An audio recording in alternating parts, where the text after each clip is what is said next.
നമുക്ക് വീട്ടിൽ തന്നെ ഒരു ബട്ടർ ബൺ ഉണ്ടാക്കി നോക്കിയാലോ. എളുപ്പത്തിൽ ഉണ്ടാക്കാൻ പറ്റുമേ. അപ്പോൾ ഞാൻ അതിനായിട്ട് ബട്ടർ എടുത്തിട്ടുണ്ട്. ഈ ഒരു കനത്തിൽ ഞാനൊരു അൺസോൾട്ടഡ് ബട്ടറാണ് എടുത്തേക്കുന്നത്. 5 പീസ് എടുത്തിട്ടുണ്ട്. അത് ജസ്റ്റ് ഫ്രിഡ്ജിൽ ഇരുന്നേച്ചാറിന് നല്ല തണുത്തിരിക്കണ കാരണം എനിക്കങ്ങനെ മുഴുവനായിട്ട് എടുക്കാൻ പറ്റിയില്ല. അപ്പോൾ അതൊരു 5 പീസ് ഞാനിങ്ങനെ എടുത്തിട്ടുണ്ട്. അതൊന്ന് ബീറ്റർ ഇല്ലെങ്കിലും കുഴപ്പമില്ല, നമ്മൾ സ്പൂൺ കൊണ്ട് ഒന്ന് തണുപ്പ് മാറിയിട്ട് ഒന്ന് ഇങ്ങനെ സ്പൂൺ കൊണ്ട് ഇളക്കിയെടുത്താൽ മതിയേ. അപ്പോൾ ഞാനൊരു 1/2 കപ്പ് പഞ്ചസാര പൊടിച്ച് വെച്ചിട്ടുണ്ട്. മിക്സിയുടെ കുഞ്ഞ് ജാറിലിട്ട് പൊടിച്ച് വെച്ചിട്ടുണ്ട്. ബീറ്റർ വെച്ച് ഉപയോഗിച്ച് കഴിഞ്ഞാൽ എന്താണ് ഇങ്ങനെ കിടന്ന് ആ പൊടി മുഴുവൻ പറക്കുവേ, ആ പൊടി മുഴുവനും. അപ്പോൾ ഒന്ന് ജസ്റ്റ് ഒന്ന് സ്പൂൺ കൊണ്ട് ഒന്ന് മിക്സ് ചെയ്തിട്ട് ചെയ്താലും മതി. ഇപ്പോൾ ഇതിനകത്തോട്ട് ഒരു 3 സ്പൂണോളം പാൽ ഒഴിച്ചു കൊടുക്കണ്ടേ. ഞാനിവിടെ ഗുഡ് ലൈഫിൻ്റെ പാലാണ് ഒഴിച്ചു കൊടുക്കുന്നത്. തിളപ്പിച്ചാറിയ പാലാണെങ്കിലും ഒഴിച്ചു കൊടുത്താൽ മതി. അതിനകത്തോട്ട് ഒരു അമൂലിൻ്റെ ഒരു പാക്കറ്റ് 10 രൂപയുടെ പാക്കറ്റും കൂടി ഞാൻ ചേർത്ത് കൊടുക്കുന്നുണ്ട്. എന്നിട്ട് ഞാൻ സ്പാച്ചുല വെച്ചാണ് മിക്സ് ചെയ്യുന്നത്. സ്പൂൺ കൊണ്ടാണെങ്കിലും മിക്സ് ചെയ്താൽ മതിയെ. ബീറ്റർ വേണ്ട, ബീറ്റർ ഉപയോഗിച്ചിട്ട് എനിക്കതൊരു ഇത്ര തൃപ്തിയായിട്ട് തോന്നിയില്ല. അപ്പോൾ അതുകൊണ്ടാണ് കേട്ടോ ഞാൻ സ്പൂൺ ഉപയോഗിക്കുന്നത്. സ്പൂൺ വെച്ചിട്ട് നന്നായിട്ടൊന്ന് നമുക്ക് മിക്സ് ചെയ്യാട്ടെ. സ്പാച്ചുല വെച്ചാണെങ്കിലും നന്നായിട്ടൊന്ന് മിക്സ് ചെയ്യാം. ഞാനൊരു ഇച്ചിരി ചോക്ലേറ്റിൻ്റെ ബാർ മെൽറ്റ് ചെയ്യാൻ വെച്ചിട്ടുണ്ടായിരുന്നേ.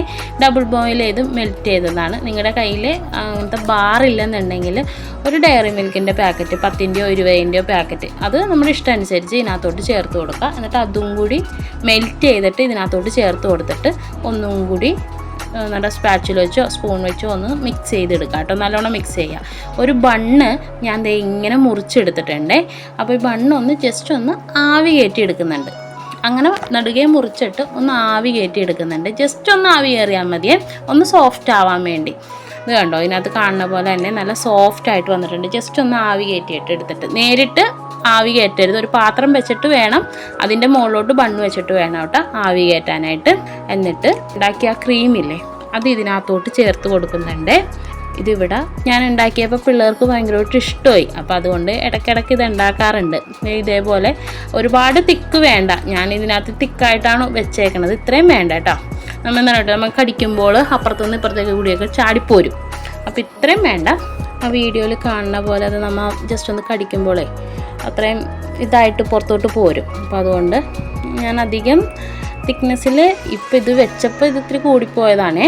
നിങ്ങൾ വെക്കുമ്പോൾ ആ ഒരു ഇണക്കനുസരിച്ച് വെച്ച് കൊടുത്താൽ മതി കേട്ടോ. ഇത് 2 സൈഡിലും അതേപോലെ ആ വീഡിയോയിൽ കാണുന്ന പോലെ തന്നെ അങ്ങനെ വെച്ച് കൊടുക്കുക. എന്നിട്ട് ഇതേ കണ്ടോ, അങ്ങനെ 3 ബണ്ണും ഞാൻ അതേപോലെ ആക്കിയെടുക്കുന്നുണ്ട്. ഇത് പിള്ളേർക്കൊക്കെ ഇഷ്ടമുള്ള രീതിക്കാണ് കേട്ടോ ഇത് ഉണ്ടാക്കിയേക്കണത് തന്നെ. പിന്നെ ഒരു മിക്ക വീഡിയോസിലും ഞാൻ കണ്ടേക്കണത് ബട്ടറും പഞ്ചസാരയും പാലൊക്കെ മാത്രം പാൽപ്പൊടിയൊക്കെ ഇട്ടാണ് ഉണ്ടാക്കിയത്. പക്ഷേ ഇവിടെ പിള്ളേർക്കാണെങ്കിലും ചോക്ലേറ്റ് ഭയങ്കര ഇഷ്ടമാണ്. അപ്പോൾ അതാണ് ഞാൻ ആ ചോക്ലേറ്റ് മെൽറ്റ് ചെയ്തെടുത്തത്. അതുകൊണ്ട് തന്നെ കേട്ടോ ഞാൻ ആ ചോക്ലേറ്റ് ബട്ടർ ബണ്ണെന്ന് പേര് ഇട്ടത് തന്നെ. അധികം ചിലവൊന്നും ഇല്ലാത്ത രീതിയിൽ നമ്മുടെ വീട്ടിലുള്ള ഐറ്റംസൊക്കെ വെച്ച് നമുക്ക് ഉണ്ടാക്കാൻ പറ്റിയ ഒരു ബട്ടർ ബണ്ണാണ്. അതും ചോക്ലേറ്റ് ബട്ടർ ബണ്ണാണേ. അങ്ങനെ ഈസി ആയിട്ട് ഉണ്ടാക്കാൻ പറ്റിയ ചോക്ലേറ്റ് ബട്ടർ ബൺ അങ്ങനെ റെഡിയായി. ഈ റെസിപ്പി ഇഷ്ടമെങ്കിൽ എല്ലാവരും ഒന്ന് ട്രൈ ചെയ്ത് നോക്കണേ. ഇഷ്ടമെങ്കിൽ ഒന്ന് കമൻറ്റും കൂടി ചെയ്യണേ.